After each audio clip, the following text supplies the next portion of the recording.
కాశ్మీర్ నుండి కన్యాకుమారి వరకు రాష్ట్రాలు వేరు కావచ్చు, కానీ తెలంగాణలోని గౌడ్స్కి ప్రత్యేక గుర్తింపు ఉంది.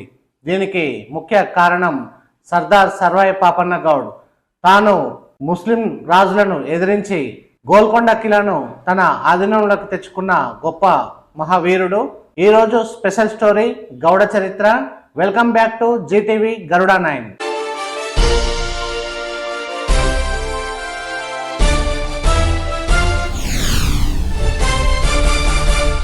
గౌడు కులస్తుల చరిత్ర ప్రాచీనమైనది మరియు భారతీయ సంస్కృతితో, ముఖ్యంగా తెలంగాణ మరియు ఆంధ్రప్రదేశ్ రాష్ట్రాల సామాజిక ఆర్థిక జీవనంతో విడదీయలేని బంధం కలిగి ఉంది. వీరు ప్రధానంగా సోమవంశ క్షత్రియులుగా పరిగణించబడతారు. గౌళ్ల చరిత్రకు సంబంధించిన కొన్ని ముఖ్యమైన అంశాలు ఇక్కడ ఉన్నాయి.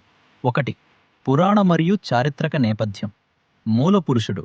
గౌడ పురాణం ప్రకారం వీరి మూల పురుషుడు కౌండిన్య మహర్షి. ఈయన శివుని ఆజ్ఞ మేరకు భూలోకంలో కల్లుగీత వృత్తిని ప్రసాదించినట్లు నమ్ముతారు. అందుకే వీరిని కౌండిన్యస గోత్రీకులు అని కూడా పిలుస్తారు. కులం పేరు. గౌడు అనే పదం గౌర్ అనే ప్రాంతం నుండి లేదా సంస్కృత పదం గౌడ్ నుండి వచ్చిందని కొందరు చరిత్రకారుల అభిప్రాయం. ప్రాచీన బెంగాల్ ప్రాంతాన్ని గౌడదేశ అని పిలిచేవారు. 2. వృత్తి మరియు జీవన విధానం. తాటి మరియు ఈత వృత్తి. వీరు సాంప్రదాయకంగా తాటి, ఈత చెట్ల నుండి కల్లు సేకరించడం మరియు అమ్మడం ప్రధాన వృత్తిగా కలిగి ఉండేవారు. ఇది కేవలం ఒక పానీయం మాత్రమే కాక ఆయుర్వేదంలో దీనికి ఔషధ గుణాలు ఉన్నాయని భావిస్తారు. వ్యవసాయం మరియు రక్షణ. కేవలం కల్లు గీతకే పరిమితం కాకుండా వీరు గొప్ప వ్యవసాయదారులుగా మరియు పూర్వకాలంలో రాజుల వద్ద సైనికులుగా, అంగరక్షకులుగా కూడా పనిచేశారు. 3. వీరత్వం మరియు పోరాటాలు. గౌడు కులంలో జన్మించిన అనేక మంది వీరులు చరిత్రలో నిలిచిపోయారు. సర్వాయి పాపన్న గౌడ్ 17వ శతాబ్దంలో మొఘల్ సామ్రాజ్యానికి వ్యతిరేకంగా పోరాడిన వీరుడు.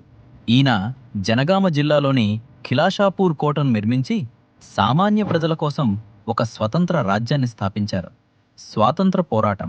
మంగళగిరి శ్రీరాములు వంటి అనేక మంది గౌడ నాయకులు నిజాం వ్యతిరేక పోరాటంలో మరియు భారత స్వాతంత్ర సంగ్రామంలో క్రియాశీల పాత్ర పోషించారు. 4. సామాజిక హోదా మరియు ఉపకులాలు. గౌడకులంలో ప్రాంతాన్ని బట్టి వివిధ ఉపకులాలు ఉన్నాయి. ఈడిగ, షెట్టిబళిజ, గమళ్ళ, జైస్వాల్ వంటి పేర్లతో వివిధ రాష్ట్రాల్లో పిలువబడతారు. తెలంగాణలో గౌడ్లు రాజకీయంగా మరియు సామాజికంగా చాలా శక్తివంతమైన వర్గంగా ఉన్నారు. 5. సంస్కృతి మరియు పండుగలు. వీరు రేణుక ఎల్లమ్మ, కట్టమైసమ్మ వంటి గ్రామ దేవతలను భక్తితో కొలుస్తారు. బోనాల పండుగలో గౌడ కులస్తుల పాత్ర చాలా కీలకమైనది. మొదటి శాఖ పానకం సమర్పించే హక్కు వీరికి ఉంటుంది. గౌడ్లు నేడు కేవలం తమ కొకుల వృత్తికే పరిమితం కాకుండా విద్య, వైద్యం, రాజకీయాలు మరియు ఐటీ రంగాలలో ఉన్నత స్థానాల్లో రాణిస్తున్నారు.